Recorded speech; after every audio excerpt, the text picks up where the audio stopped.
자, 다음 소식은 이제 민주당 내부, 그다음 더 나아가서 여야 공천과 관련해서 소식을 전해드릴까 하는데요. 자, 그러니까 이제 본격적으로 이제 설 연휴가 지난 직후부터 이제 본격적으로 공천 전쟁이 돌입이 된다라는 겁니다. 그러니까 국민의힘이든 민주당이든 공천 작업이 사실상 마무리되는 것이고 진짜 이번 선거에서 선수로 뛸 사람들을 정해진다라는 것이죠. 그래서 뭐 알려지는 바에 따르면 국민의힘 같은 경우에는 오늘부터 공천 신청자에 대한 면접이 시작되는 것이고 민주당은 이미 면접 끝났고요. 하위 20% 평가자를 통보하겠다라는 겁니다. 자, 그래서 저는 누차 말씀드렸지만 국민의힘에서 이런 말씀 드리는 겁니다. 시스템 공천해라. 공정하게 공천해라. 라고 말씀을 드리는 겁니다. 왜냐? 한동훈 위원장이 말했잖아요. 공정하고 멋지면서 이기는 공천하겠다. 저는 이 얘기 기대하고 있고요. 이러기를 정말 바라고 있습니다.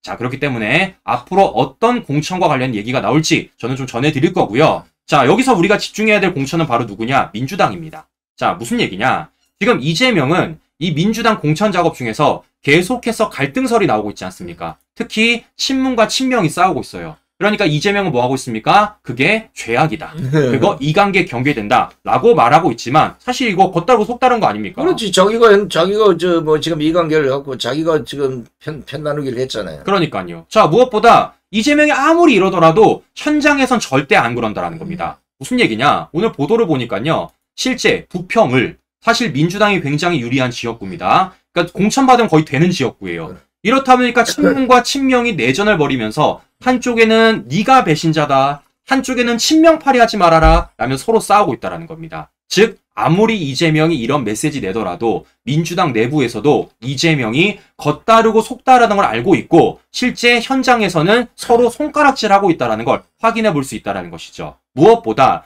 이 친명과 친문 내전 속에서 중심이 있는 사람이 누굽니까? 바로 임종석입니다. 네, 실제 그래서 지금 임종석과 관련돼서 어제 보도를 보니까요. 사실상 중성동갑 출마를 불가 내린다고 합니다. 그러니까 임종석은 자기가 나가고 싶어하는 지역구에 못 나가고 사실상 불출마를 선언하거나 아니면 이재명 말 듣고 험지로 가야 되는 그런 상황이 놓여 있다는 거예요. 근데 임종석 입장에서 이러고 싶냐고요. 안 되지. 왜냐? 자기 배치 떨어지면 감옥 가게 생겼어요 지금요. 각종 수사를 받고 있는 게 임종석이기 때문입니다. 임종석도 이재명과 마찬가지로 방탄조끼가 필요한 사람이에요. 그러니까 임종석은 뭐 하고 있습니까? 나 딴 데 안 간다.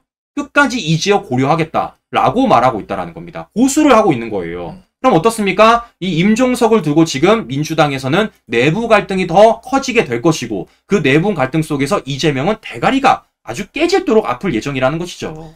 지금 아마 여러분 보시다시피 이제 임종석을 비롯해서 친문계에는 어지간한 인간들이 대부분 지금 이 재판을 받고 있어요. 아까 말씀드린 자칫하면 다 이제 구속될 위기에 처해 있는 사람들인데 이자들 머릿속에 뭐가 있겠습니까? 이재명이 보니까 배치나니까 충분히 저 방탄이 가능하겠다. 그렇다면 이번 기회에 목숨 걸고 어떻게 하든지 공천을 받든지 아니면 그 내 지역을 고수해야 되겠다. 이게 이제 싸움의 이제 원초적인 발단이 될 텐데 만약에 거기다 친명을 만약에 이재명이가 공천해서 떨어뜨리라고 갔다 이러면 그 100% 싸움 벌어지겠죠. 그렇죠. 오히려 지금 우파 쪽에 봐서는 이런 일이 많이 벌어지면 벌어질수록 더 호재라는 걸 알고 있어야 돼요. 자, 이렇게 지금 이재명이 안 그래도 친문 때문에 더 나아가서 임종석 때문에 골머리를 쓰고 있는데 자, 여기에 한 명이 더 등장을 했습니다. 자, 그 사람이 누구냐? 바로 조국입니다. 자, 끊임없다, 자, 분명히 2심의 실형 판결을 받았음에도 불구하고 말도 안 되는 판결로서 조국이 법정 구속은 안 됐어요. 그렇다 보니까 지금 뭐 하고 있습니까? 방탄조끼 입겠다라고 지금 나서고 있는 겁니다. 어제 신당을 창당해서 윤석열 검찰 독재를 심판하겠다고 말하고 있는 거예요. 근데 저는 참 이해가 안 가는 게 무엇이냐면요. 아니, 윤석열 검찰 독재라고 한다라면은 조국 이미 구속돼야 되는 거 아닙니까? 구속돼야지. 감옥 들어가야죠. 그럼. 근데 보시는 것처럼 조국 아직까지도 감옥 안 들어가 있습니다. 이걸 두고 어떻게 독재라고 말하는 겁니까? 안 내니까 독재라 그래. 그러니까 말이 넣어줘야 독재가 아닌데. 아, 그런가요? 말이 안 되는 거예요. 자, 그러면서 조국이 지금 조국과 관련해서 어떻습니까? 그럼 민주당이 이제 이런 조국을 안을 것인지 아니면 이런 조국을 안 안을 것인지를 선택을 해야 된다는 거예요. 근데 민주당 입장에서는 고민될 수밖에 없습니다. 왜냐? 민주당의 지지자와 조국 지지자는 일치가 됩니다. 그렇기 때문에 조국을 배제하면은 분명히 민주당의 표 떨어져 나갈 거예요. 반면에 민주당이 조국을 안게 되더라도 어떻습니까? 실제 조국 사태를 지켜왔었던 우리 일반적인 국민들은 민주당을 향해서 표 안 줄 겁니다. 그렇기 때문에 조국은 어떻습니까? 민주당이 손을 잡기도 애매하고 안 잡기도 애매하고 굉장히 애매한 상황에 놓여 있다는 거예요. 그렇다 보니까 지금 민주당 이재명 입장에서는 야, 이거 한두 개가 아닙니다, 지금. 네. 친명과 친문은 싸우고 있지. 임종석은 끝까지 나가겠다고 고수하고 있지. 이 가운데서 조국까지 나오겠다고 하고 있지. 이재명이 대가리가 터지기 일보 직전이라는 거예요. 자, 그런데 웃긴 건 바로 이런 겁니다. 이 가운데서 문재인이가 되게 재밌어요.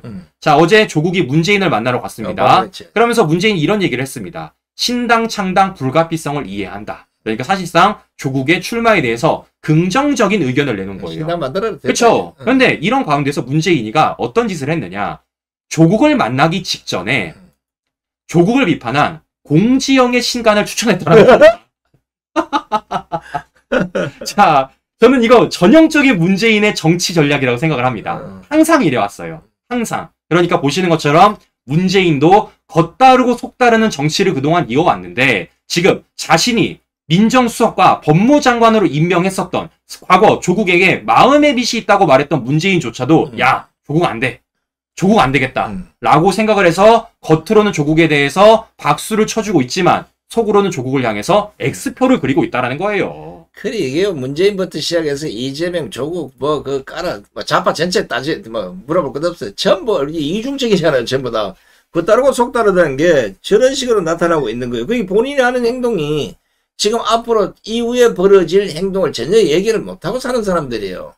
지금 보십시오. 방금 무슨 공주에게 조국을 둘이 깐 책이에요.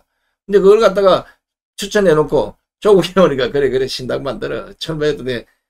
얼마나 이율배반적이고 얼마나 아무 생각 없이 살고 있는 사람들이라는 걸 지금 이거 하나만 봐도 단적으로 알 수 있잖아요. 그러니까 보시면은 문재인이가 왜 이런 행동을 하는지를 좀 생각을 해봐야 됩니다. 그러니까 겉으로는 지금 이렇게 하면서 속으로는 이거 아니겠어요. 조국을 향해서. 결국 뭐겠습니까? 결국에는 지금 친명들이 친문을 치고 있는 그런 전략. 소위 말하는 문재인 정권 책임론이 조국으로 인해서 커질 수가 있다라는 거예요. 왜냐? 조국 때문에 문재인 정권이 망한 거 아니겠습니까? 조국 사태로 인해서 문재인의 지지율이 떨어지고 실제 윤석열 정부가 탄생된 거 아니겠습니까? 우리는 그 과정들을 지켜봤기 때문입니다. 그러면 조국이 등장을 한다는 것은 실상 민주당 내부에서 더 나아가 민주당 외부에서도 문재인 정권 책임론이 더 부각이 될 것이고 실제 문재인이 꽂아주고 싶어하는 임종석, 소위 말하는 친문 진영이 더 좁아진다는 거예요. 위치가 더 좁아진다는 겁니다. 그렇기 때문에 문재인이 어떻습니까? 겉으로는 안 돼! 라고 말할 수 없으니까 속으로만 안 돼를 외치면서 SNS에다가 조국을 비판했었던 공지영의 신간을 지금 추천을 하고 있다는 겁니다. 보시는 것처럼 민주당이 지금 이런 상황이라는 겁니다. 함께 일을 했었던, 함께 사실상 정부를 꾸렸었던 사람들까지도 서로서로 지금 어떻게 하고 있다는 겁니까? 암투를 벌이고 있다는 거예요. 왜? 나 살기 위해서. 나만 살면 된다. 나 혼자 살면 된다. 방탄조끼 나만 두세 겹 입으면 된다. 라는 생각 속에서 서로서로를 지금 손가락질하고 있는 상황이라는 겁니다. 이런데 안 망하겠냐고요. 이게 지금 제가 지나온 정당들의 흥망성쇠를 보면 흥망성쇠이니까 또 이재명 그 메일이 생각나요. 이 흥망성쇠를 보면 예전에 그 민주당의 전신이 열린우리당의 쫄딱 망한 데하고 비슷해요, 지금. 결국은 쪼개지고 나가가지고 결국은 지금 현재 말하는 민주당의 본류가 다 그냥 작살나버리고 결국 민주당 좌파 전체가 폭삭망하는 이런 경우가 있었어요. 근데 지금 딱 보면 딱 그런 형태대로 가요. 요거 불쏘시개 잘 수시되면 결국은 야당은 전체가 자멸할 수 있다. 네. 좋은 기회가 왔어요. 네. 자, 그런데 이런 가운데서 민주당에 구라가 걸렸습니다. 구라? 거짓말이 걸렸어요. 또 사기 자, 반복되지 않으니까. 무슨 얘기냐? 자, 앞서 말씀드린 대로 제가 이제 민주당이 공천 작업을 시작하고 어떻게 반성한다고 말씀드렸죠? 하위 20% 평가자에서 폭보를 한다고 말씀드렸습니다. 그러니까 설 연휴 직후에 이제 하위 20%를 평가하겠다, 컷오프하겠다라는 걸 말씀을 드렸는데 야, 되게 신기한 게 이걸 누가 전화를 했느냐? 이걸 지금 언론 보도에 따르면요. 이걸 지금 다른 사람도 아니고 바로 이재명이 직접 전화를 했다라는 겁니다. 이재명이 왜? 이재명이. 공관위원장이 있는데. 그러니까 저도 웃긴 거예요. 그러니까 이재명이 직접 공천 적합이 낮은 의원들에게 전화를 해가지고 사실상 1위 후보와 차이가 너무 크다. 사실상 불출마해라 라는 얘기를 지금 이재명이 하는 것 아니겠습니까? 그럼 첫 번째 되게 이상한 겁니다. 공관위가 있어요. 공천위원장이 있습니다. 그래. 그럼 이재명이 할 이유가 없지 않습니까? 근데 이걸 이재명이 한다라는 겁니다. 이것부터가 이상하고 중요한 건 날짜예요. 날짜. 앞서 말씀드린 대로 하위 20% 컷오프와 관련돼가지고 언제부터 통보한다는 겁니까? 이제부터 한다라는 거예요. 네, 설 연휴 직후, 설 연휴가 끝나면 통보를 한다라는 겁니다. 그런데 언론 보도에 따르면 이재명이 전화한 날짜가 언제냐? 지난달 27일이라는 겁니다. 지난달 27일. 이미 해버렸네. 이미 해버린 거예요. 이미 해버린 겁니다. 그러면 여기서 문제가 되는 게 무엇이냐면요. 과거 어떤 언론 보도가 있었냐? 이런 언론 보도가 있었습니다. 이게 언제냐? 1월 10일입니다. 지난달 1월 10일이에요. 그러니까 뉴스원에 따르면 이미 민주당이 명단이 나왔고 이미 하위 20% 내에서 통보를 했다라고 보도를 한 겁니다. 이런 보도가 나오니까 민주당이 그때 당시에 뭐라고 말을 했냐? 이런 말을 했어요. 야, 그거 사실 아니다.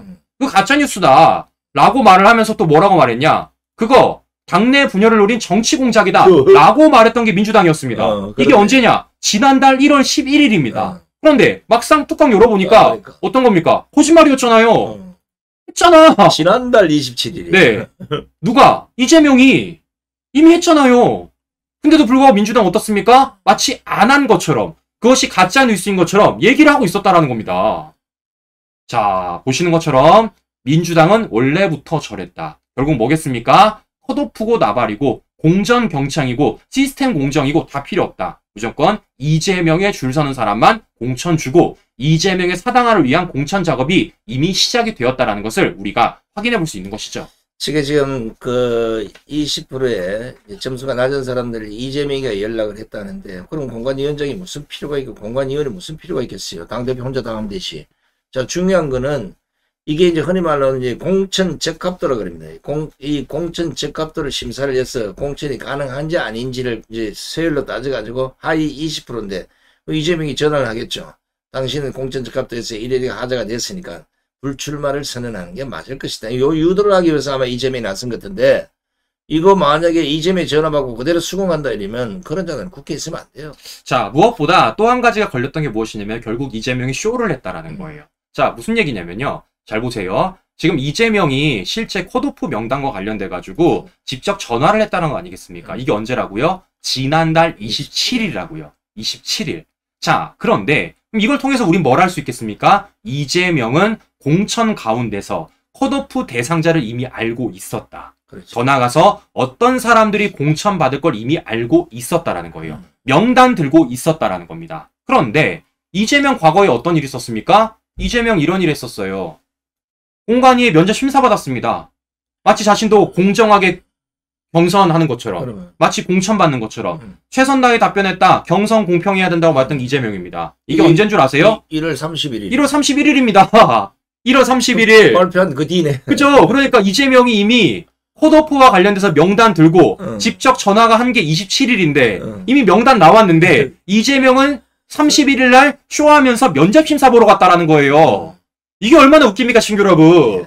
결국 이재명의 면접 심사는 쇼였다. 저였다. 네, 면접이고 나발고 다 필요 없다. 이미 떨어뜨리려면 다 떨어뜨리고. 그쵸. 마지막에 붙여놔도 지는 당 뭐나 거의 되는 거예요. 그러니까 이미 명단 나왔었고 이미 이재명도 알고 있었고 이재명이 직접 전화까지 했는데 이재명은 이와 관련돼서 아무것도 없는 것처럼, 마치 공정 경선을 하는 것처럼, 마치 자기도 면접 심사 받는 것처럼 쇼를 했지만 결국에는 그 속내가 딱 걸려버렸다라는 거죠. 이게 여러분 보십시오. 알고 지금 면접에 임하는 거하고 모르고 임하는 차이가 뭐겠습니까? 알면, 여기까지, 예를 들어, 지금 하위 20%가, 이제 1번부터 따진다면 하위 20%의 1번이 예를 들어 손상되다 이래 갔으면 손상대 위에다만 붙여놔도 일단 컷오프를 통과하는 거야. 전체를 보면 마치 끝에 겨우 된 것처럼 이렇게 할 수 있다는 거예요. 쇼와 공작이 워낙 능하다 보니까, 야, 알고도 얼굴 색깔 하나 안 변하고 가서 면접 받고 와서 나는 정당하게 뭐 받고 왔다 이런 식으로 얘기하고, 여기에 민주당 사람들도 다 쏘가넘어가는 거예요. 그러니까요. 정신 바짝 차리시요 진짜. 네, 그래서 이런 부분에 대해서 우리 국민들이 절대 속아서는 안 된다는 겁니다. 그러니까 민주당은 겉으로는 포장지를 예쁘게 만들어놨어요. 마치 친명과 친문이 안 싸우는 것처럼 그 가운데서 공정한 경선을 치르고 시스템 공천을 하는 것처럼 보여지고 있지만 실제 그 포장지를 찢어버리면 그 안은 썩어 문드러져 있다는 겁니다. 결국 그 알맹이가 뭐라는 겁니까? 이재명 사당화, 이재명 방탄, 그 알맹이가 들어있다는 것을 이 사실관계를 통해서 우리가 확인해 볼 수 있다는 것이죠. 그래서 말씀을 드리는 겁니다. 이게 가짜뉴스면요, 이재명 반박하세요. 이게 가짜뉴스면요, 민주당 반박하세요. 과연 어떤 얘기를 할지 제가 잘 지켜보도록 하겠습니다.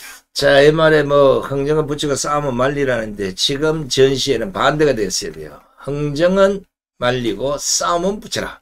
만약에 국민의힘이나 우파 진영에 대단한 전략가가 있다 그러면 지금 현재 민주당 내에서 좌파 진영에서 벌어지고 있는 이 싸움을 더 강렬하게 싸워서 지리멸렬하게 그냥 폭망하도록 이걸 잘 누가 유도하면 아마 좋은 결과가 있지 않겠나 싶습니다. 네. 네, 이상 방송 마무리하도록 하겠습니다. 오늘도 행복한 하루 보내시고요. 저희는 다음 방송에 다시 뵙도록 하겠습니다. 오늘도 긴 시간 끝까지 시청자 여러분 감사합니다. 감사합니다.